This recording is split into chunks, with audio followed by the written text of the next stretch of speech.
Mind అట్లా గీరుకుంటాం. ఇలా గీరుకున్నప్పుడు ఇది ఒక సైన్ అనమాట, ఇది ఒక చిహ్నం అనమాట. అది ఏదైనా మర్చిపోయినప్పుడు మనం కోరుకుంటాం. ఎందుకంటే forebrain is the seat of intelligence అంటాం.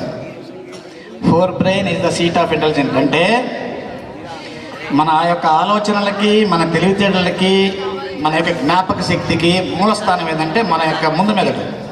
అందుకనే ఏదైనా మర్చిపోయినాం అనుకో మన చెయ్యికి ఒకటి గీరుకుంటాం. ఎందుకు గీరుకుంటాము? ఎప్పుడో చదివి మర్చిపోయినటువంటి నాడీ కణము నరుసెల్ అనేది మరుగుపడిపోతుంది. మరుగున పడిపోయినటువంటి నరుసెల్ మనం చేస్తాం, దీన్ని మళ్ళీ ఎంకరేజ్ చేస్తాం, మోటివేట్ చేస్తాం, స్టిమ్యులేట్ చేస్తాం. కాబట్టి ఇలా గీరుకున్నప్పుడు ఆ నరువు అనేది తిరిగి మళ్ళీ వేకపోతుంది. కాబట్టి చదివి మర్చిపోయినటువంటి ఆన్సర్ మనకు అప్పుడు గుర్తు రావడం వల్ల దాదాపు 100% కాకపోయినా 90% దాన్ని అప్పుడు ప్రజెంట్ చేస్తాం. కాబట్టి ప్రతి ఒక్కరూ కూడా క్వశ్చన్ పేపర్ను 3 సార్లు చదవడం మర్చిపోవద్దు. 3 సార్లు చదవడం ద్వారా ఒక 5 నిమిషాలు వేస్ట్ కావచ్చు. ఈ వేస్ట్ అయిన 5 నిమిషాలు తర్వాత ఎక్కడోసారి మనం కవర్ చేయవచ్చు. అదొకటి.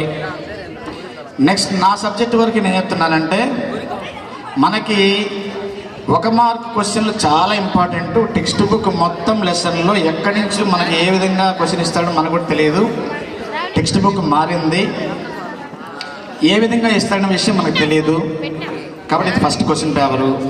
కాబట్టి చదివే ప్రతి ఒక్కరూ కూడా నేను ఎవరైతే కొన్ని పేర్లు చెప్పానో వాళ్ళందరూ టెక్స్ట్ బుక్ తప్ప మెటీరియల్ పక్కన పెట్టండి. మెటీరియల్ చదివితే ఏమి చదవనట్టే ఉంటుంది దాదాపు. ఒకసారి టెక్స్ట్ బుక్ చదివి తర్వాత మెటీరియల్ చదివితే అంత చదివినట్టే ఉంటుంది. కాబట్టి టెక్స్ట్ బుక్ రీడింగ్ చాలా చాలా ఇంపార్టెంట్. తర్వాత ఏంటంటే మనకి 2 మార్కుల క్వశ్చన్ నుంచి ఒక డయాగ్రామ్ రావచ్చు. 4 మార్కుల క్వశ్చన్ నుంచి ఖచ్చితంగా 4 మార్కుల క్వశ్చన్ నుంచి ఒక డయాగ్రామ్ వస్తుంది. సో